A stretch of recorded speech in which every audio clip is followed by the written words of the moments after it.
Inspired Women is a platform that focuses on building small entrepreneurs and building small business brands. Why do we do that? Because small businesses don't get the exposure that they need. And we've created a platform that focuses on growing small brands and growing small contributors to the economy. Through my journey of being an entrepreneur myself, I've met a lot of women and a lot of entrepreneurs that didn't get or couldn't afford that affordability to expose their brands. Hence, we've created Inspired Women. We are on a different mission today of road tripping to a business that's going to take you through the journey of manufacturing shoes. We are here today with Kingz Queenz leather collection. Zamo and Kize, welcome, and thank you for allowing us to come through your process of manufacturing shoes. Tell us more about your business and your brand.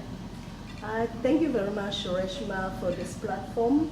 Hopefully the exposure that the young entrepreneurs and the women entrepreneurs that we need, it's going to be done with. Thank you for your vision when you started with this magazine.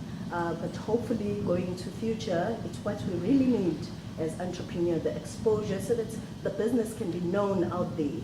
Kingz Queenz was founded by myself and Peter Broughton. I'm a 51% shareholder as a black woman. So we worked together even previously in some other companies where we were making footwear. We founded this company in 2011, but we started operating in 2014. We got permanent staff and casual staff. All the total is 22 of the old staff. So when we started this, it was a dream even long time ago, because I worked for a footwear manufacturer for the past 12 years, and I moved from there to the union office of the very same industry, of which it was a footwear union. So I've learned the production and I've learned the legal issues of this business. So that's when I was inspired. That's one day I wish to have this business myself, like, you know.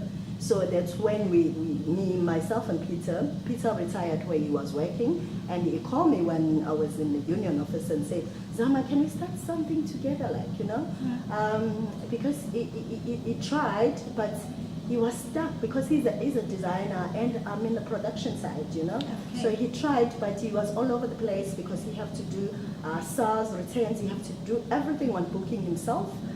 By the way, I study financials, so I help a lot in the business with the financials. Plus, I'm in production. I've been in production ever since. So when it comes to designing your shoes, you are not involved in the designing, but obviously you would be involved in the end of the designing and what the design should look like. Being a woman, you know, obviously you would have a specific design in your mind, and you are focused more on the production of it. Can you run us through maybe the production process from the start of manufacturing and maybe the input to the output of production? Normally, we only deal with a leather. So leather, it's not a quick to make those process, type of footwear. It's not a quick process, because we start by cutting leather. The knives of those, they're already designed by the technician, by Peter Broughton, who is a range builder. So you use those knives to cut the leather. So that process, we call it clicking, because you click when you use those knives. Okay, so when you say clicking, is it a process that the knife goes through and has to make a specific sound? Yes. Okay, because all I understand is that I go to a store, I like a pair of shoes, I buy it and I use it. There's a lot of processes involved to taking that product from your plant or from your factory into the shop. Yes, there's a lot involved. You start by clicking leather, of which according to your design of the shoe, then you move from there when you have to block it with the lining. From there, but everything has to be marked as well. You don't just make it and click it and put it together. It has to be according to the design, so everything is marked. So from there, it goes to the machinist where they put it together. From the machinist, now the upper, of which the leather part is made. Then you have to construct now the bottom padding, of which is the insole, the sole, and everything that goes to the footwear. then the two have to go together, of which it's done in a making room.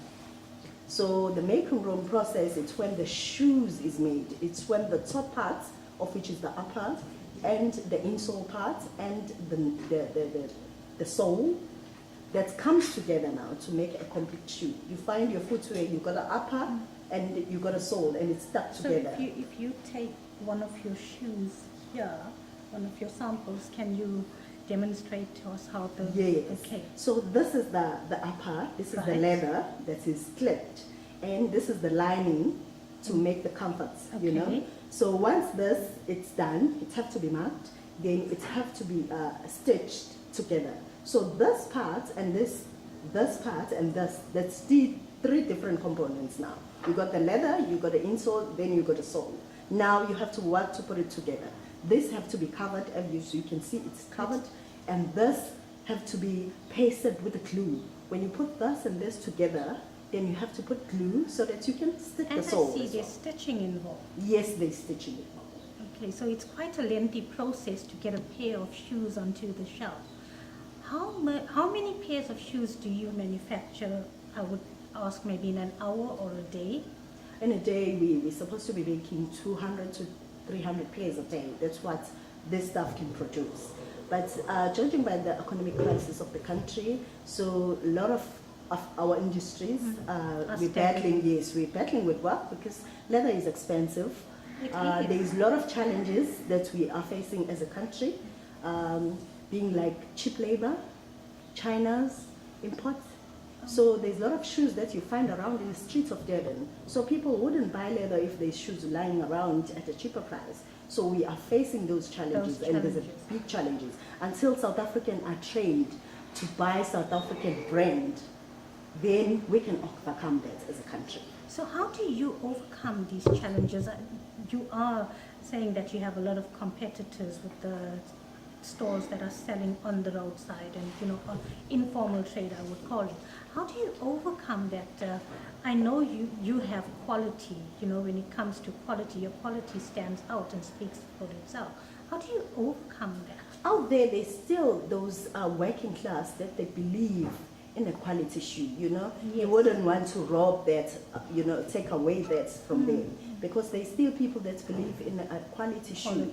So you're just hanging there for those people. But the problem is the cheap Chinese imports, they keep impounding and coming in our countries. So even those people that are left that are still buying our products, they'll be thinking twice, because nobody will afford leather shoes in future until everything changes, until the economic country of South Africa changes. So yours is based on quality. You're not selling quantity, but you're selling comforts. Quality and comfort. I think for me that's a big major positive side, because you want to walk comfortably. You know, when you're walking, you want to be comfortable when you're walking and taking every step. And your shoes are beautiful, and I love that.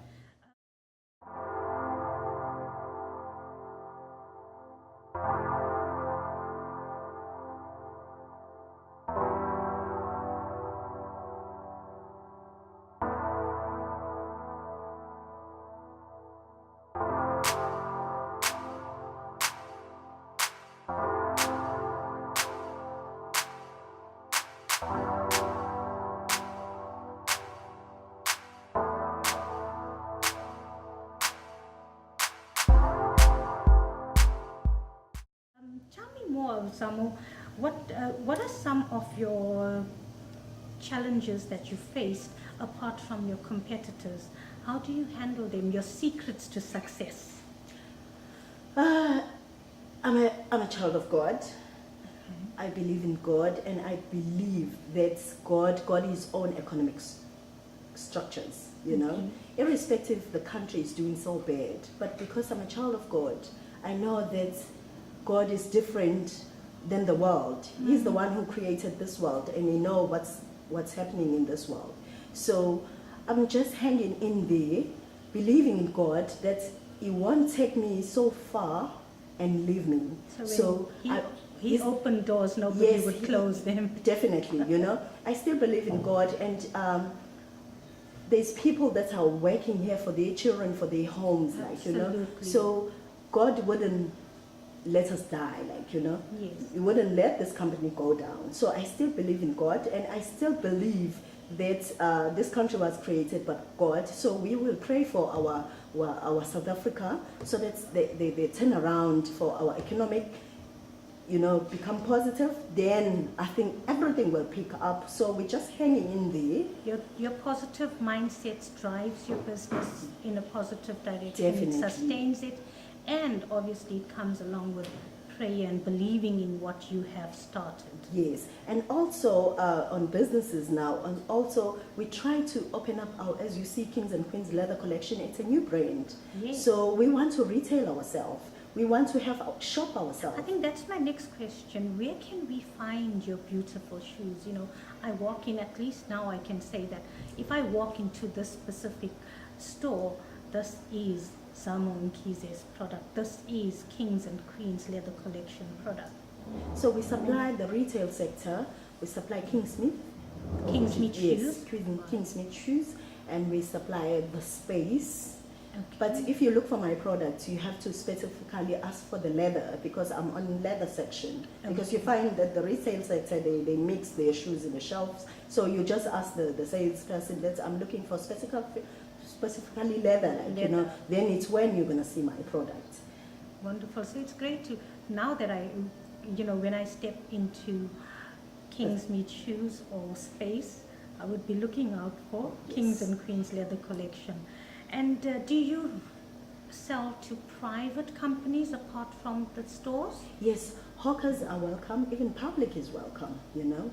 So you just phone or email me, then you can get a pair yourself. Also, that's an industry. So as a private individual, I could yes, call you and order. Even in small outlets, even in small retail sector, so we do independent chains, so we do supply those people. If I come in as an independent outlet, would you supply me the same design, or you can't? Yes, there's some design that are closed shop that are just specifically for the store itself. The store itself, and there's some designs that belong to Kingz and Queenz, of which I can sell it to you. You know. Samo, tell me, where do you see yourself in the future, or 5 years from now? Hey, I see a lot of shop in Durban written my name, like, you know, written Kingz and Queenz leather collection, because that's the next our next plan, because you cannot rely on the retail sector when their business doing bad. We obviously short of work, so the only thing to do is we've got a manufacturing process here, so we can even supply the public with cheaper price. You know, those people, they add a lot of pricing of their profits, margin is very high. So since we've got an advantage, because we are manufacturing ourselves, so I'm thinking of going to the retail sector myself. So we're going to have a shop, and also I'm thinking even franchising the brand, so that even other the provinces where I can't reach, so even other the provinces can be able to reach Kingz and Queenz leather collection. So at the moment you are only based in KZN and obviously Kingsmead National? National Kingsmead, national space. So Kingsmead shoes nationally, space nationally, yes. So they would find your brand. Have you thought about exporting your shoes? Yes, I'm thinking about that, but you know, we haven't covered enough of our own country, you know. Okay. We haven't covered enough. Like, as I'm saying, that going to retail sector, it's gonna make the brand well known. So our homework is to make the brand well known locally. Then you can think, then you can think. You have to crawl before you walk, you know. Definitely. So we have to start from scratch. You start from your own brand, get it out there, let it be well known. Once the brand is well known, so you can get it to other countries, African countries and other parts of the world. Samo, I can't express my gratitude for sitting here with you and running me through the process of the hard work that's put into manufacturing a pair of shoes. We are definitely wowed by all your talent, and hopefully Kingz and Queenz will have their stores opened nationally at the more affordable prices and more designs.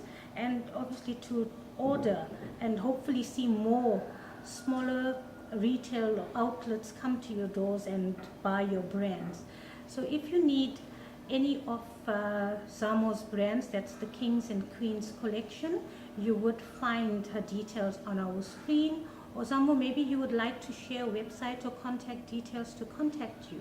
Yes, we are found at 48 Browning Place, Unit 2 and Unit 3 lower level in Jacobs, and you can phone us on 031-467-0759 or my cell phone is 0735055801. Our email address is nicolefutwe@gmail.com. We do have a website of which is K&Q Leather Collection, and we do have a Facebook page. You can like our page, of which is Kingz and Queenz Leather Collection. Thank you very much, Reshma, for this platform. Hopefully it's going to take my company to the next level. I'm sure. You know, young entrepreneurs, women entrepreneurs, South African, we need exposure because our business are not known out there, especially myself. I'm a manufacturer, so I'm always at the backstage, so the retail always shining, but I'm thinking of taking my own stand now and go to the retail sector. But it's good to put a face behind the brand, and this is what I always try to motivate and promote. Put a face behind the brand. We need to know who's the brainchild behind creating the shoes that's kept on shelf. But thank you so much for joining us, and we wish you all the luck in your future plans. And that's it from me. Thank you. With me, Reshma Maharaj, where we are building small business brands globally on our platform. Catch me as I take you through the streets to expose more informal traders, more SMMEs, and more small businesses that are contributing to the economy.